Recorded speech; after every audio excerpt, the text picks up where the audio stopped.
মুখরোচক একটি খাবার কার না পছন্দ বলেন। আর যদি হয় এমন একটি রেসিপি যেটা খেলে অনেক দিন পর্যন্ত এর স্বাদ মনে থাকবে। তাই চলুন আমরা মূল রেসিপিতে চলে যাই। আমি এখানে কাতলা মাছের 10টি পিস নিয়েছি। আপনারা আপনাদের পছন্দ মতো কমিয়ে বাড়িয়ে নিতে পারেন। এখানে আমি কিছু মশলা নিয়েছি যেগুলো আমি স্ক্রিনে লিখে দিয়েছি।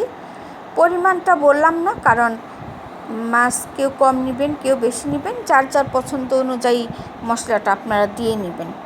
তো আমি এখানে মাছগুলোকে খুব ভালো মতো লেবু লবণ দিয়ে ভালো মতো ধুয়ে নিয়ে পানি ঝরিয়ে নিয়েছি। আর এখানে একটি মিক্সিং বলে আমি সব শুকনো মশলাগুলো দিয়ে দিয়েছি আদা রসুন বাটা, আর দিয়ে দিয়েছি একটি লেবুর অর্ধেকটা। যেহেতু আমার মাছের পরিমাণটা বেশি 10 পিস, সে কারণে আমি লেবুর পরিমাণটাও বেশি দিলাম। লেবুটা দেওয়ার চেষ্টা অবশ্যই করবেন, তাহলে এর টেস্টটা অসাধারণ আসে। আর দিয়ে দিয়েছি সয়া সস আর লবণ পরিমাণ মতো।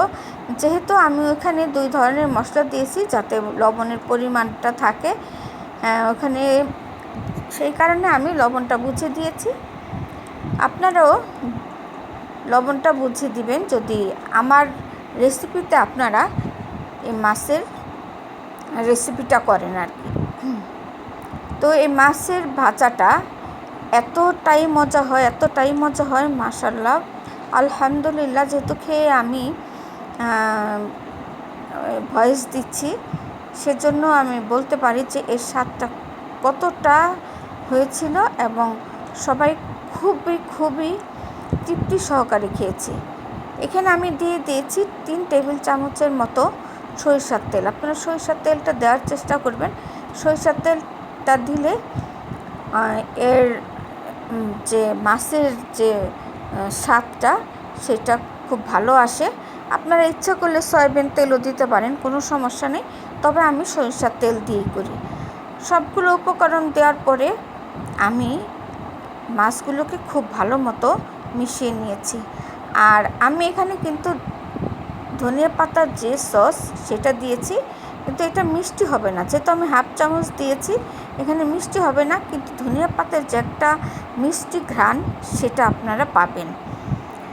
আর আমি এখন এটাকে 1 ঘন্টার জন্য ম্যারিনেট করে রেখে দিব বা রেস্টে রেখে দিব। আপনাদের যদি হাতে বেশি সময় থাকে তাহলে আপনারা আরও বেশি সময় রাখবেন।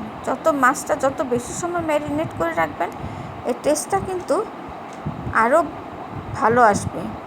তো 1 ঘন্টা পরে আমি এই মাছগুলোকে আবার একটু মেখে নিব। মাছটাকে বেশি সময় রেখে দেওয়ার কারণ হচ্ছে এর ভিতরে সম্পূর্ণ মশলাগুলো খুব ভালো মতো ঢুকে যায়, তাহলে মাছটা খেতেও কিন্তু খুব মজা লাগে। আপনাদের যদি আমার এই রেসিপিটা ভালো লেগে থাকে তাহলে একবার ট্রাই করে দেখতে পারেন। দূরে কাছে যেখান থেকে আমার ভিডিওটা দেখছেন, আপনাদের সবাইকে জানাচ্ছি আন্তরিক ধন্যবাদ ও কৃতজ্ঞতা। এখানে 3 টেবিল চামচের মতো আমি আটা দিয়েছি। আটাটা খুব বেশি দিতে যাবেন না, আটা ময়দা কর্নফ্লাওয়ার যাই দেন একটা দিলেই হবে। আর এটা খুব বেশি দিতে যাবেন না, তাহলে যে মশলাগুলো আছে সেই মশলাগুলোর টেস্টটা চলে যাবে। যেহেতু আটার মধ্যে তেল লবণ মশলা এগুলো কিছুই থাকে না, ফ্যাকাশে একটা স্বাদ, সেজন্য কম দিবেন। আর আমার 10 পিসের জন্য 3 টেবিল চামচ আটাই যথেষ্ট। এখন আমি খুব ভালো মতো মেখে নিয়ে চুলায় একটি কড়াই বসিয়ে দিয়ে তার মধ্যে আগে থেকেই তেলটা গরম করে রেখেছি, দিয়ে দিয়েছি 1 পিস মাছ। আর আপনারা মাছ দেওয়ার সাথে সাথে কখনোই উল্টাতে যাবেন না, যেহেতু আমি আটা দিয়ে এটাকে কোটিং করেছি, তাহলে এই কোটিংটা কিন্তু মাছ থেকে খুলে যাবে, আর দেখতেও ভালো লাগবে না, খেতে তো ভালো লাগবেই না। এজন্য এক পাশ ভালো মতো হওয়ার পর আপনারা মাছটাকে উল্টে দিবেন। আর চেষ্টা করবেন যে আমরা যে বারবিকিউ অথবা তান্দুরি ফিশ এগুলো যে করি, একটু পোড়া করে যে এগুলোকে ভেজে নেই, ঠিক ওইভাবেই ভাজার চেষ্টা করবেন। তাহলে কি হবে, ওপরটা হবে খুবই ক্রিস্পি আর ভেতরে হবে অনেক নরম। আর যেহেতু মশলাদার একটা রেসিপি এটা। আর মশলার যে স্বাদ সেটা তো থাকবেই। আমার মাছের যে দেখতেই পাচ্ছেন যে অসাধারণ এবং ইয়ামি একটি কালার এসেছে, অসম্ভব সুন্দর একটি কালার। এবং এখন তো আমি বোঝাতে পারবো না যে এটা ঘ্রাণটা কেমন এসেছিলো। আমি যখন মাছ ভাজতেছিলাম তখন আমার কাছে মনে হচ্ছিল আমি মাছ ভাজার সাথে সাথে খেয়ে নিই। তো আমি প্রথমে যে মাছটা দিয়েছিলাম সেটা উঠিয়ে নিচ্ছি। এটা ভাজা হয়ে গিয়েছে, আপনারা দেখতেই পাচ্ছেন মাছ ভাজাটা কত সুন্দর হয়েছে। আর যে আটার যে কোটিংটা করেছিলাম সেটা কিন্তু একটুও খুলে যায়নি, আর উপরটা ছিল খুবই ক্রিস্পি।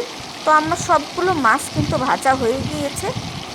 আমি একটু পোড়া পোড়া করে ভেজে নিয়েছি, যেহেতু এই ধরনের মশলা ফিশ যাকে বলে, যে মশলাদার যে মাছ ভাজাগুলো সেগুলো কিন্তু একটু পোড়া পোড়াই হয়।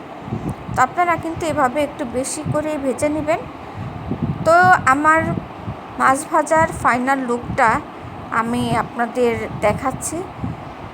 আর আমি এখানে কিছুটা পেঁয়াজ আর কাঁচামরিচ ভেজে ওপরে গার্নিশিংয়ের জন্য দিয়ে দিয়েছি। আর পেঁয়াজ ভাজাটা দিয়ে দিলে কিন্তু মাছটা খেতে খুবই মজা লাগে।